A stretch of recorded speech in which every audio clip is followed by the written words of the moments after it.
یہ مقامات مقدسہ،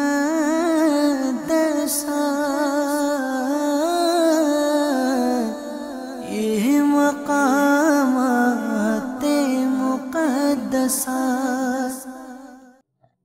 الحمدللہ رب العالمین، والصلاة والسلام علی سید الانبیاء والمرسلین، اما بعد فاعوذ باللہ من الشیطان الرجیم، بسم اللہ الرحمن الرحیم۔ میٹھے میٹھے اسلامی بھائیوں اور مدنی چینل کے ناظرین، ہم ایک مرتبہ پھر اپنے سلسلے ارض مقدسہ میں حاضر ہیں کہ جس سلسلے میں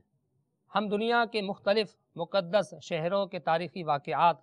اور ان کے فضائل و مناقب سننے کی سعادت حاصل کرتے ہیں۔ ہم نے اپنے پچھلے سلسلے میں مدینہ منورہ زادہ اللہ شرفا و تعظیمہ کی جو بے شمار خصوصیات ہیں، ان میں سے کچھ خصوصیات سننے کی سعادت حاصل کی تھی۔ انشاءاللہ عز و جل آج مزید مدینہ منورہ زادہ اللہ شرفا و تعظیمہ کی خصوصیات سننے کی سعادت حاصل کریں گے کہ مدینہ منورہ زادہ اللہ شرفا و تعظیمہ کی خصوصیات میں سے ایک خصوصیت جو سبز گنبد ہے، یعنی گنبد خضرا، کہ جس کے متعلق ایک شاعر نے کیا خوب کہا: اعزاز یہ حاصل ہے تو حاصل ہے زمین کو، افلاک پہ تو گنبد خضرا نہیں کوئی۔ کہ گنبد خضرا یہ آسمانوں پر نہیں بلکہ یہ اعزاز زمین کو حاصل ہے کہ اس زمین پر گنبد خضرا ہے، اور سبز سبز گنبد ہر آنکھ کا نور اور ہر دل کا سرور ہے۔ ہر عاشق رسول اس بات کا تمنائی ہوتا ہے کہ وہ جیتے جی کم از کم ایک بار تو ضرور سبز سبز گنبد و مینار کے دیدار فرحت آثار سے شرف یاب ہو۔ مدینہ منورہ زادہ اللہ شرف و تعظیمہ میں سب سے بابرکت بلکہ روئے زمین کی عظیم ترین زیارت گاہ روضہ رسول ہے۔ میٹھے میٹھے اسلامی بھائیوں اور مدنی چینل کے ناظرین، مسجد النبوی شریف علی صاحبہ الصلاۃ والسلام میں مشرقی جانب وہ بقعہ یعنی وہ زمین کا حصہ بقعہ نور واقع ہے جہاں مدینے کے تاجور محبوب رب اکبر صلی اللہ علیہ وسلم جلوہ گر ہے۔ یہ وہی حجرہ مبارکہ ہے جسے مسجد النبوی شریف علی صاحب الصلاۃ والسلام کی پہلی بار تعمیر کے وقت ہی سرکار علی وقار مدینے کے تاجدار صلی اللہ علیہ وسلم کی رہائش کے لیے تیار کیا گیا تھا، اور یہیں ام المومنین حضرت سیدتنا عائشہ صدیقہ رضی اللہ تعالی عنہا تقریباً 9 برس تک اپنے سرتاج صاحب معراج صلی اللہ علیہ وسلم کے قدموں میں حاضر رہیں۔ اسی بنا پر اسے حجرہ عائشہ بھی کہتے ہیں۔ گارے اور مٹی سے بنی دیواروں اور کھجور کی ٹہنیوں اور پتوں کی چھت پر مشتمل مختصر سے رقبے کا یہ گھر شاید اس وقت مدینہ منورہ زادہ اللہ شرف و تعظیمہ کی سادہ ترین عمارت تھی، اور اس مکان عالی شان کی چھت کی بلندی ایک انسان کے قد کے برابر تھی، تقریباً آدھا گز سے زیادہ بلند تھی۔ بعد میں اس کے اطراف میں ایسے ہی حجرات مبارکہ دیگر امہات المومنین رضی اللہ تعالی عنہن کے لیے ایک کے بعد دوسرا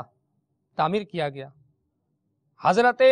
علامہ شیخ عبدالحق محدث دہلوی رحمۃ اللہ تعالی علیہ فرماتے ہیں کہ بعض مکانات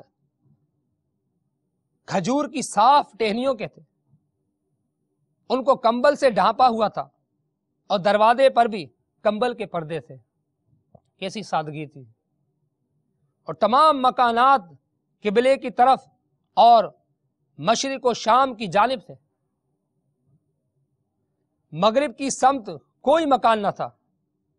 بعض مکان شریف کچی اینٹوں کے بھی تھے۔ میٹھے میٹھے اسلامی بھائیوں اور مدنی چینل کے ناظرین، رسول بے مثال صاحب جود و نوال حبیب رب ذوالجلال بی بی آمنہ کے لال صلی اللہ علیہ وسلم نے اسی حجرہ عائشہ میں ظاہری وصال فرمایا۔ گھر کے جس حصے میں انتقال شریف ہوا وہیں پر آقا علیہ الصلوۃ والسلام کی قبر مبارک ہے۔ ام المومنین حضرت عائشہ صدیقہ رضی اللہ تعالی عنہا اپنی وفات شریف تک اسی حجرہ مقدسہ میں مقیم رہی۔ میٹھے میٹھے اسلامی بھائیوں اور مدنی چینل کے ناظرین، نبی کریم صلی اللہ علیہ وسلم کے بعد وہاں پر شیخین کریمین یعنی حضرت ابو بکر صدیق رضی اللہ تعالیٰ عنہ اور حضرت عمر فاروق رضی اللہ تعالیٰ عنہ کا بھی مزار بنا۔ امیر المومنین خلیفۃ المسلمین حضرت سیدنا ابو بکر صدیق رضی اللہ تعالیٰ عنہ کا جب وقت رخصت آیا تو آپ رضی اللہ تعالیٰ عنہ نے وصیت فرمائی کہ میرے جنازے کو شاہ بحر و بر مدینے کے تاجور حبیب داور صلی اللہ علیہ وسلم کے روضہ انور کے پاک در کے سامنے رکھ کر عرض کرنا، السلام علیک یا رسول اللہ ھذا ابو بکر بالباب۔ یا رسول اللہ صلی اللہ علیہ وسلم، ابو بکر حاضر دربار ہیں۔ قربان جائے صدیق اکبر رضی اللہ تعالیٰ عنہ کی شان پر کہ کیسا ان کا عقیدہ تھا، اور فرمایا صدیق اکبر رضی اللہ تعالیٰ عنہ کا عقیدہ سماعت فرمائیے کہ اگر دروازہ مبارکہ خود بخود کھل جائے تو اندر لے جانا، ورنہ جنت البقیع میں دفن کر دینا۔ صدیق اکبر رضی اللہ تعالیٰ عنہ کا جب وصال ظاہری ہوا تو ان کی وصیت پر عمل کیا گیا، اور آپ کے جنازہ مبارکہ کو رکھ کر یہی کہا گیا، السلام علیک یا رسول اللہ ھذا ابو بکر بالباب، کہ یا رسول اللہ صلی اللہ علیہ وسلم، ابو بکر حاضر دربار ہیں۔ تو دروازے کا تالا خود بخود کھل گیا اور آواز آنے لگی کہ ادخل الحبیب الی الحبیب فإن الحبیب الی الحبیب مشتاق، کہ دوست کو دوست سے ملا دو، کہ دوست کو دوست کا اشتیاق یعنی شوق ہے۔ چنانچہ آپ رضی اللہ تعالیٰ عنہ کو حضور پاک صاحب لولاک سیاح افلاک صلی اللہ علیہ وسلم کے پہلو میں دفن کیا گیا، اور قبر اس طرح کھودی گئی کہ آپ رضی اللہ تعالیٰ عنہ کا مبارک سر حضور انور صلی اللہ علیہ وسلم کے مبارک شانوں یعنی برابر والے کندھوں کے سامنے آتا تھا۔ پھر تقریباً 10 سال بعد جب امام العادلین امیر المؤمنین حضرت سیدنا عمر بن خطاب رضی اللہ تعالیٰ عنہ نے شہادت پائی، آپ رضی اللہ تعالیٰ عنہ بھی حجرہ مطہرہ کے اندر خلیفۃ المسلمین حضرت سیدنا صدیق اکبر رضی اللہ تعالیٰ عنہ کے پہلو انور میں مدفون ہوئے۔ میٹھے میٹھے اسلامی بھائیوں اور مدنی چینل کے ناظرین، کیسا مرتبہ شیخین کریمین نے پایا۔ اللہ تبارک و تعالی ہمیں بھی نبی کریم صلی اللہ علیہ وسلم کی سچی محبت عطا فرمائے۔ میٹھے میٹھے اسلامی بھائیوں اور مدنی چینل کے ناظرین، حجرہ مبارکہ 2 حصوں میں تقسیم تھا، یعنی اس کے 2 حصے تھے۔ ایک وہ حصہ جہاں قبور مبارکہ تھی، اور دوسرا وہ جہاں آپ رضی اللہ تعالیٰ عنہ کی رہائش تھی۔ دونوں حصوں کے درمیان ایک دیوار تھی۔ آپ رضی اللہ تعالیٰ عنہ فرماتی ہیں کہ میں اپنے گھر کے اس حصے میں جس میں رسول اللہ صلی اللہ علیہ وسلم اور میرے والد ماجد رضی اللہ تعالیٰ عنہ آرام فرماتے، اس حال میں داخل ہوا کرتی تھی کہ کچھ پردے کا خاص اہتمام نہ ہوتا۔ میں کہتی تھی کہ ایک میرے شوہر نامدار ہیں اور دوسرے میرے والد بزرگوار۔ جب ان کے ساتھ امیر المومنین حضرت عمر فاروق رضی اللہ تعالیٰ عنہ دفن ہوئے تو اللہ عز و جل کی قسم حضرت عمر فاروق اعظم رضی اللہ تعالیٰ عنہ سے حیا کی بنا پر اس طرح داخل ہوتی تھی کہ میں نے اپنے جسم کو خوب اچھی طرح کپڑوں میں لپیٹا ہوا ہوتا تھا۔ معلوم ہوا کہ ام المومنین حضرت سیدہ عائشہ صدیقہ رضی اللہ تعالی عنہا کو اس امر میں کوئی شک نہ تھا کہ دنیا سے پردہ فرما لینے کے باوجود بھی صاحب معراج صلی اللہ علیہ وسلم اور سیدنا صدیق اکبر رضی اللہ تعالیٰ عنہ اپنے اپنے روضہ انور کے اندر رہتے ہوئے بھی مجھے دیکھ رہے، اور یہی عقیدہ امیر المومنین حضرت سیدنا عمر فاروق اعظم رضی اللہ تعالیٰ کے بارے میں بھی تھا۔ جبھی تو آپ رضی اللہ تعالی عنہ کے روضہ اطہر میں دفن ہونے کے بعد آپ رضی اللہ تعالی عنہا حاضری دیتے وقت پردے کا خصوصی اہتمام فرمایا کرتی تھی، حالانکہ قبروں کے پاس اس طرح پردے کا حکم نہ تھا۔ صلو علی الحبیب صلی اللہ تعالی علی محمد صلی اللہ علیہ وسلم۔ میٹھے میٹھے اسلامی بھائیوں اور مدنی چینل کے ناظرین، کہ شیخین کریمین رضی اللہ تعالی عنہما کے بعد حجرہ مبارکہ میں کسی اور کی تدفین کی ترکیب نہیں بنی۔ ذوالنورین جامع القرآن حضرت سیدنا عثمان ابن عفان رضی اللہ تعالیٰ عنہ کی شہادت اگرچہ کہ مدینہ منورہ زادہ اللہ شرفا و تعظیمہ میں ہوئی، لیکن ایک فسادی گروہ نے حجرہ پاک کے اندر آپ رضی اللہ تعالیٰ عنہ کی تدفین نہیں ہونے دی۔ چنانچہ حضرت عثمان غنی رضی اللہ تعالیٰ عنہ کو جنت البقیع میں دفن کیا گیا، جبکہ مولا مشکل کشا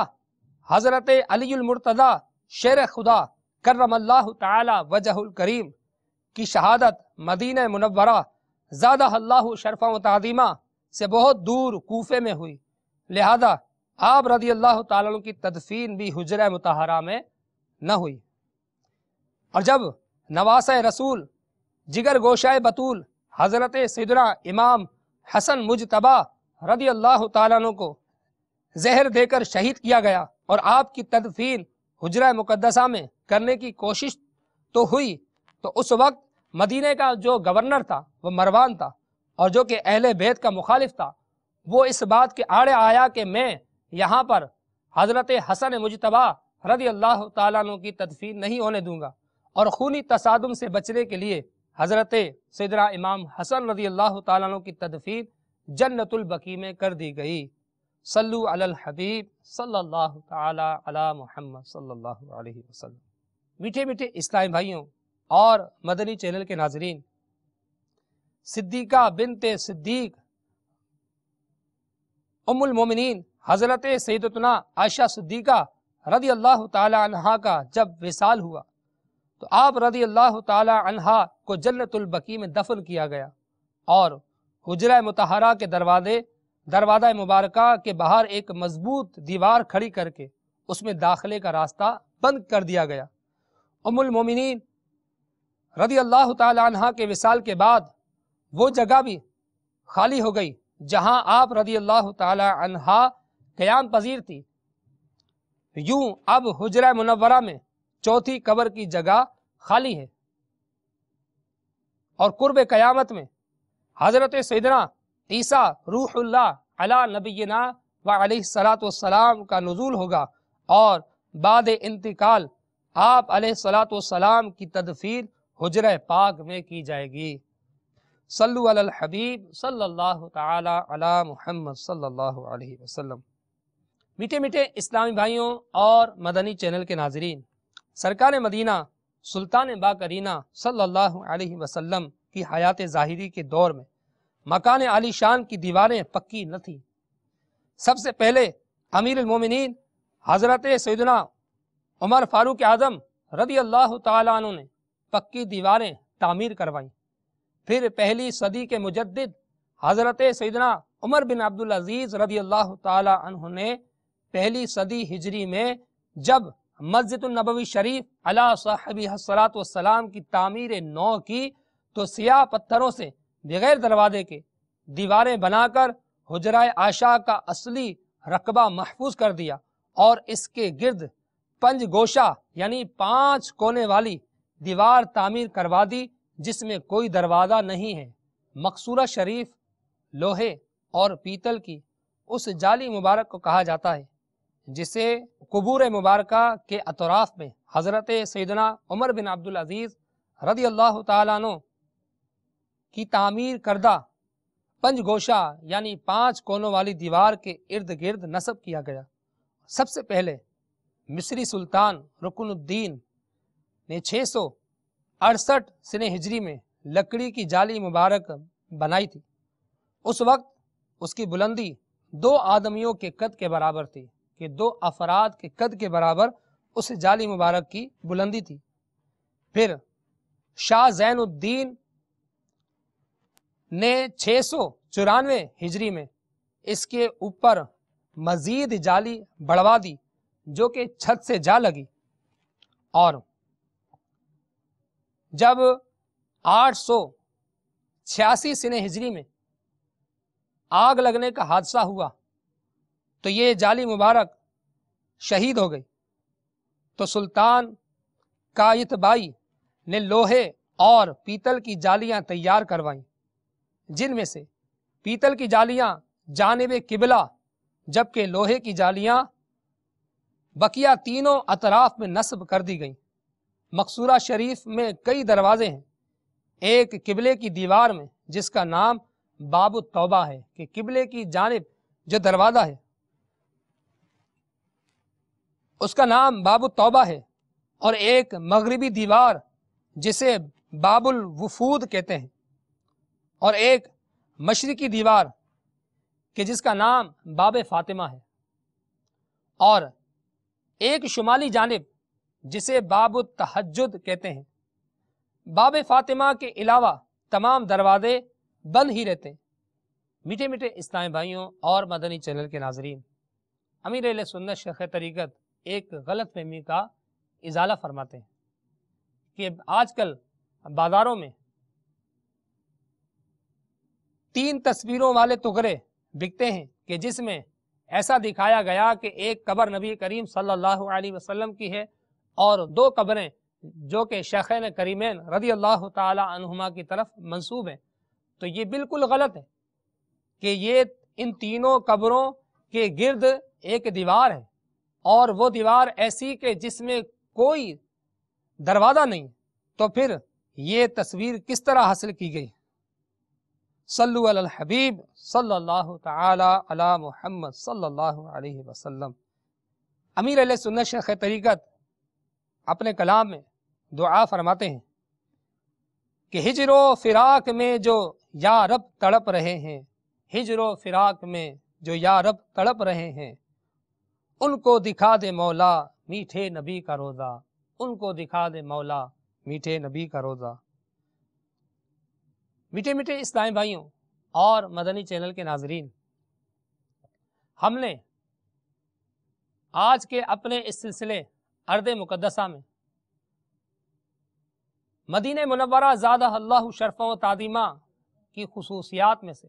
بعض خصوصیات سننے کی سعادت حاصل کی۔ یقیناً یہ وہ شہر مقدس ہے کہ جس کو اتنی خصوصیات حاصل ہیں کہ جن کو بیان نہیں کیا جا سکتا۔ ہم دعا کرتے ہیں اللہ تبارک و تعالیٰ سے کہ اللہ تبارک و تعالیٰ ہمیں مدینہ منورہ زادہ اللہ شرفا و تعظیمہ کی بادب حاضری نصیب کرے، اور اس شہر مقدس کی محبت ہمارے دلوں میں راسخ کر دے۔ صلو علی الحبیب صلی اللہ تعالی علی محمد صلی اللہ علیہ وسلم۔ یہ مقامات مقدسہ، یہ مقامات مقدسہ